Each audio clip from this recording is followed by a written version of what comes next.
E aí, meu povo, tudo bem com vocês? Espero que vocês estejam se cuidando. Fiquei muito feliz em receber os exercícios.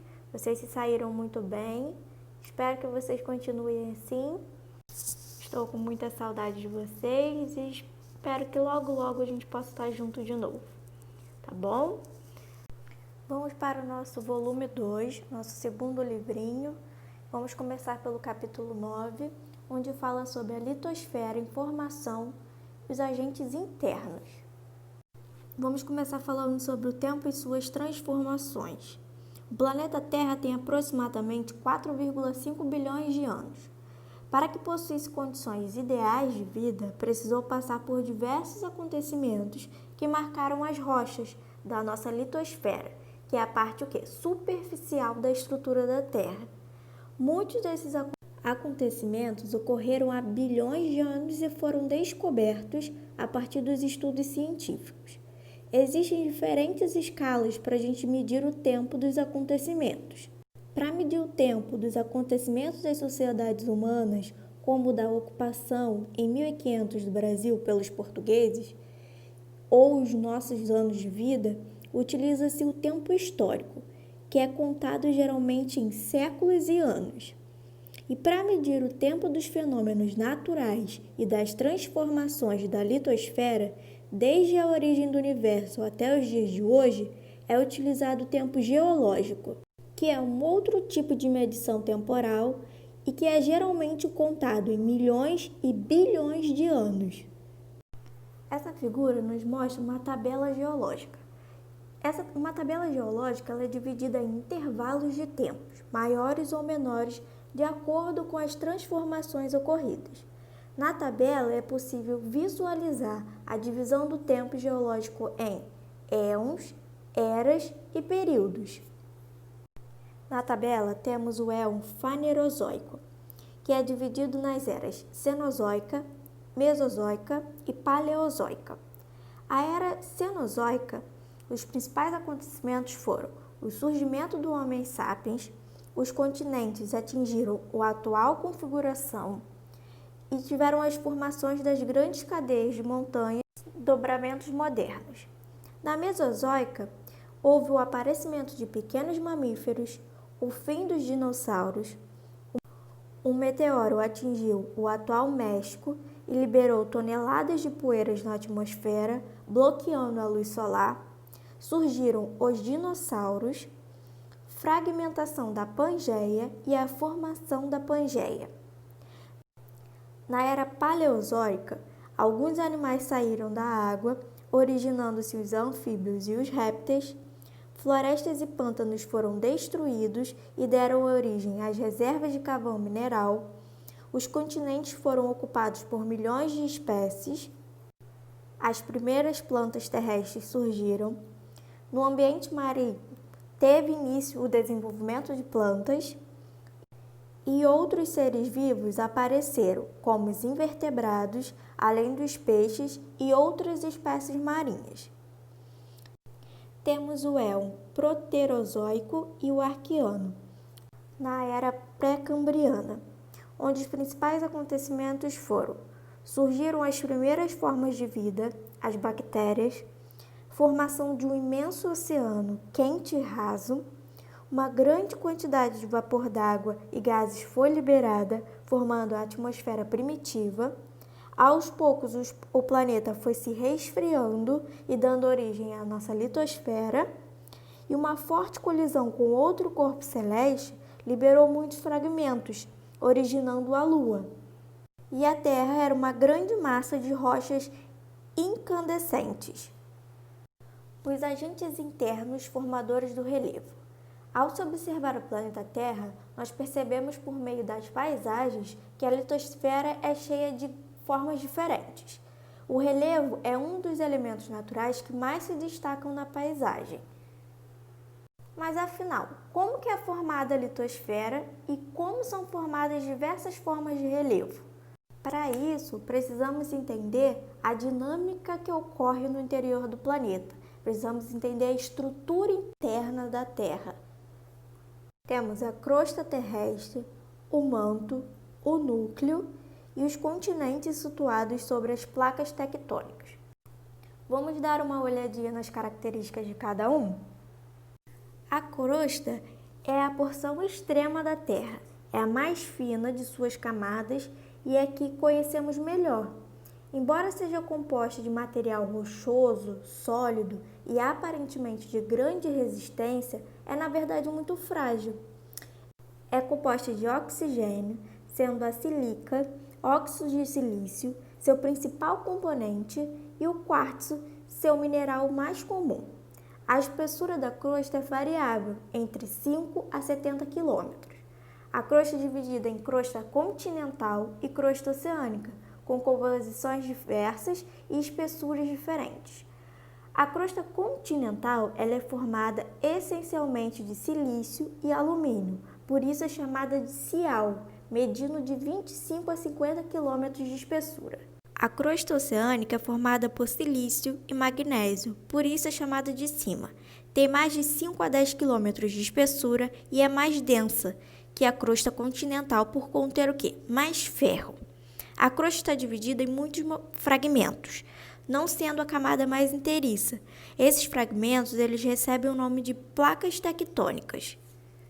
Essas placas flutuam sobre o manto e movimentam-se continuamente alguns centímetros por ano.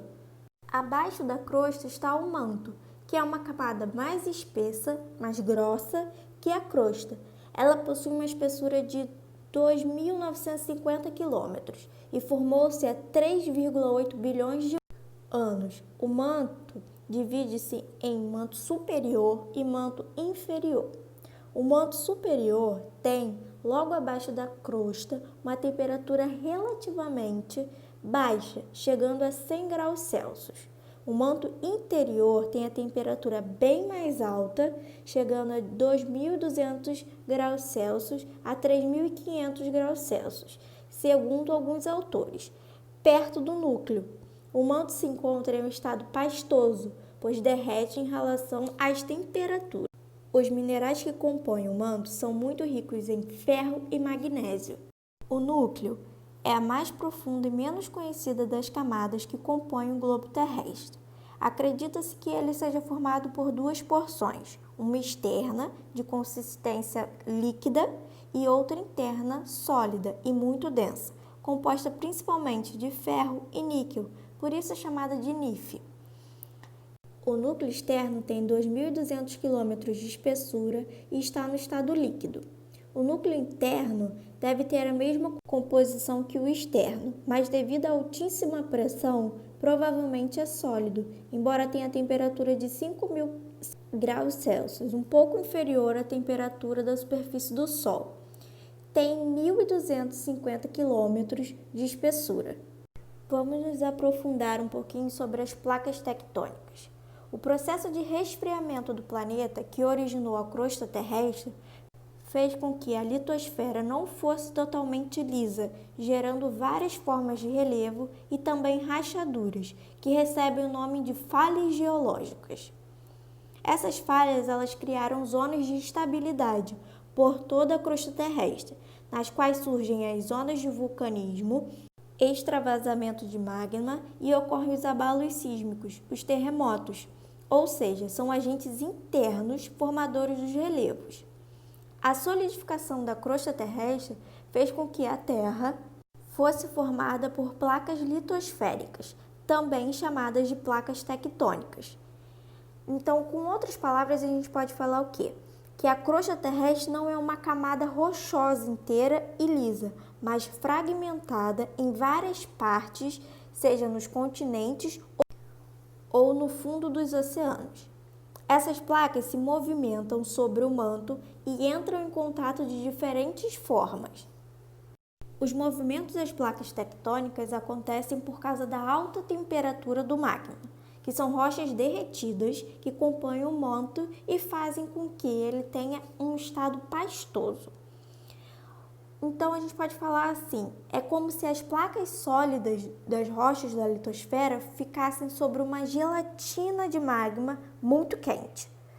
E esse calor faz com que o magma se movimenta debaixo da crosta, movimento chamado de corrente de convecção. São essas correntes de calor do magma que ocasionam o movimento das placas tectônicas. O magma, aquecido pelo manto, próximo do núcleo, sobe, resfria-se e desce novamente.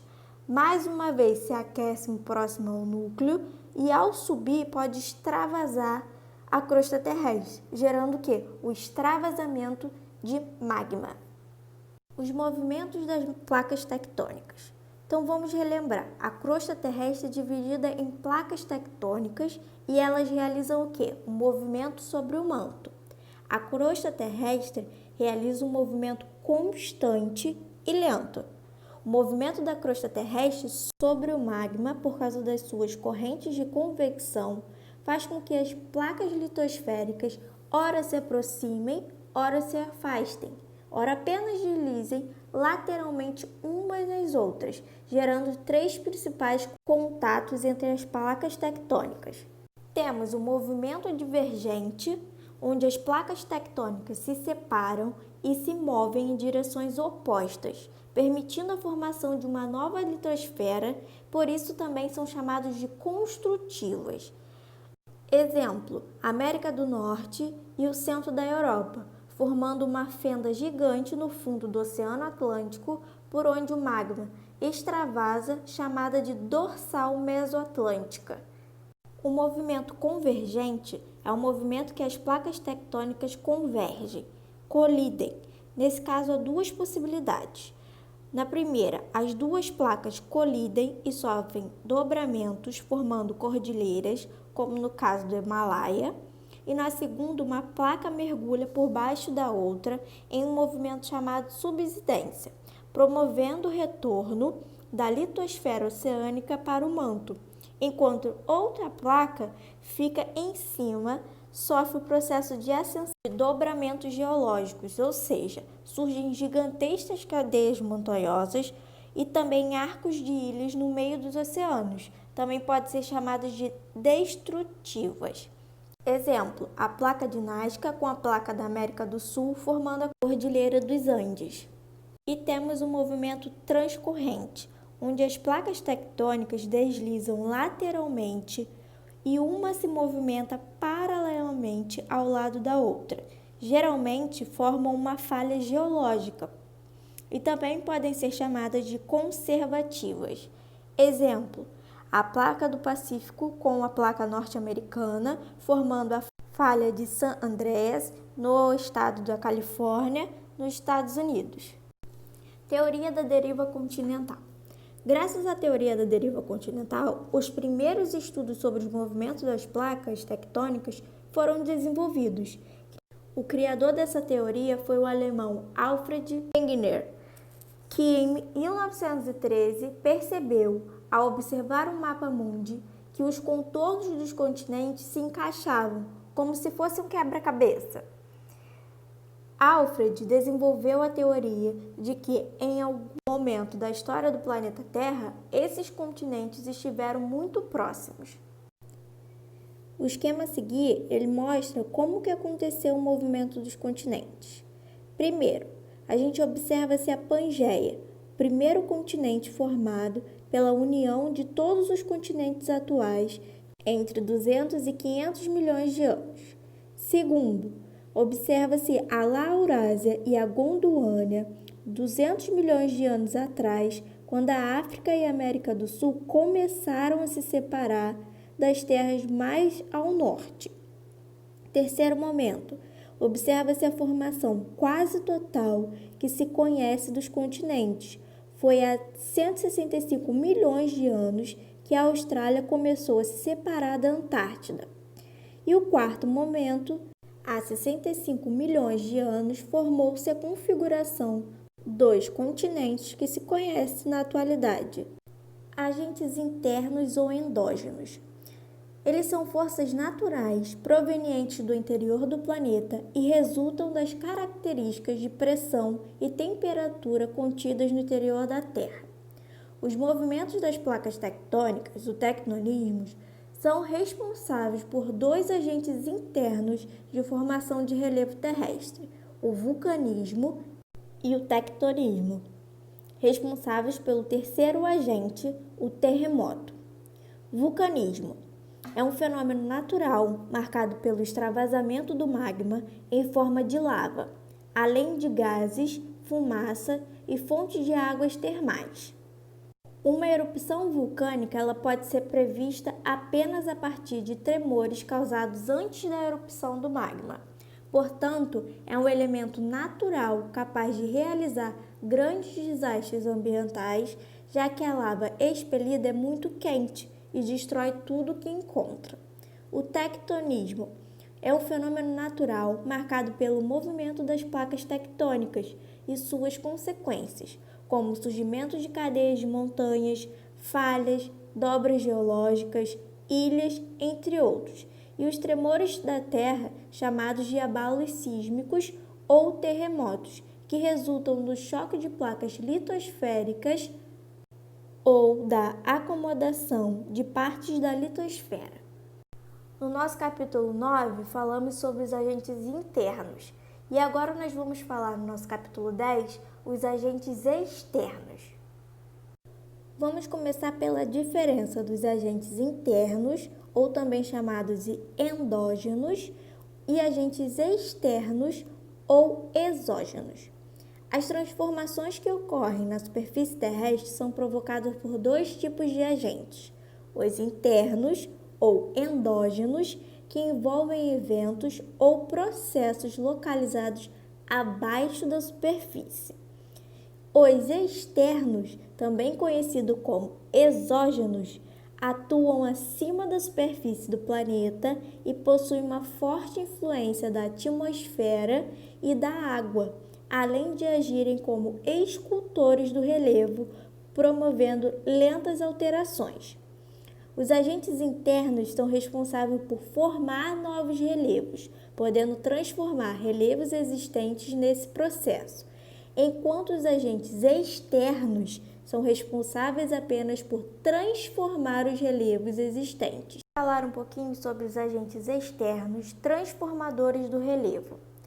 As transformações feitas pelos agentes externos, modeladores do relevo, se baseiam num ciclo erosivo, composto por três processos básicos: a erosão, que é um processo de fragmentação de materiais, geralmente rochas e solos, que vamos ver mais na frente como se forma um solo, e após o desgaste da rocha, ocorre o processo de transformação do material erodido.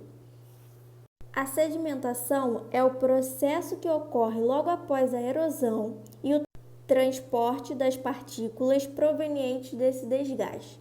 Os fragmentos de rochas ou solo serão transportados para algum lugar em que ficarão depositados.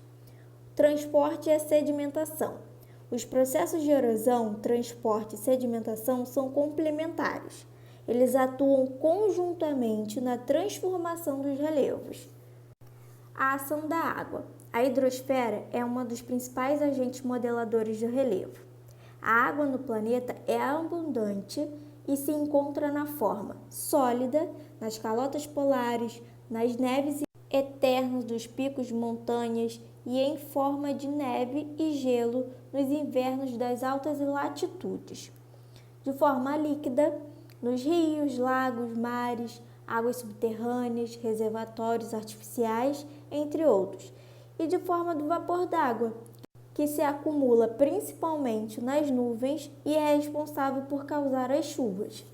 Então vamos relembrar. A erosão é um processo de fragmentação de materiais, geralmente rochas e solos. E a erosão ela pode ser erosão pluvial, que é causada pelo transporte e deposição de fragmentos de rochas e principalmente de solos pela água da chuva. A primeira ação da chuva ocorre pelo impacto das gotas de água sobre o solo.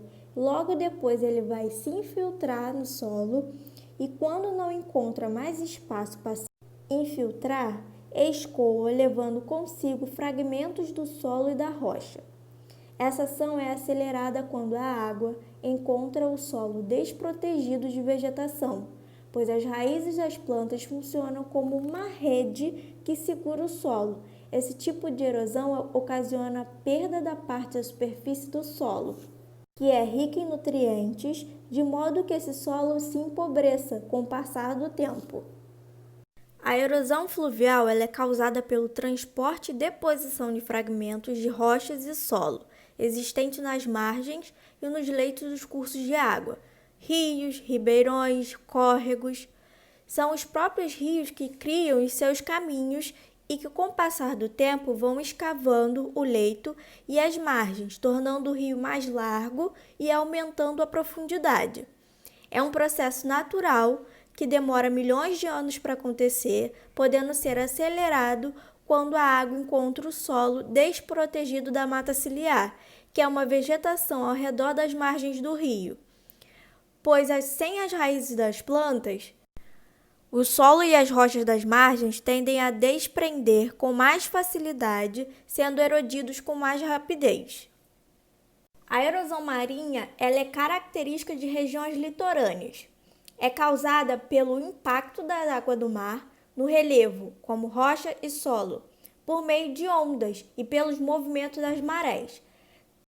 Tal processo ele é lento e gradual e contribui para a formação de praias e paisagens costeiras, tais como as falésias. A erosão glacial ela é característica de regiões mais frias. O acúmulo de neve na superfície, na mudança da estação mais fria, o inverno, para as estações um pouco mais quentes, primavera e verão, começa a derreter, levando consigo partes do solo e das rochas. E aí forma cursos de água que modelam a superfície por onde passam. O resultado são vales estreitos, com paredões muito íngremes, com o que caracterizam os fiordes. A erosão eólica é causada pelo transporte e deposição de fragmentos de rochas, geralmente partículas finas, pela ação do vento. É característico de áreas desérticas ou muito secas, nas quais as partículas de rochas e solos são desprendidas mais facilmente em razão da variação da temperatura e da falta de água, o que torna as rochas e os solos mais quebradiços e soltos. Costuma ocorrer em áreas litorâneas, nas quais as correntes de vento são fortes e constantes. A erosão eólica também é responsável pelo empobrecimento do solo, já que remove a sua camada superficial, na qual se acumula matéria orgânica, responsável pela reposição dos nutrientes do solo. As praias, restingas, dunas e recifes são depósitos, em sua maior parte, eólicos. E é isso, meus amores. Dúvidas, escrevam nos comentários e façam todos os exercícios. Até a próxima!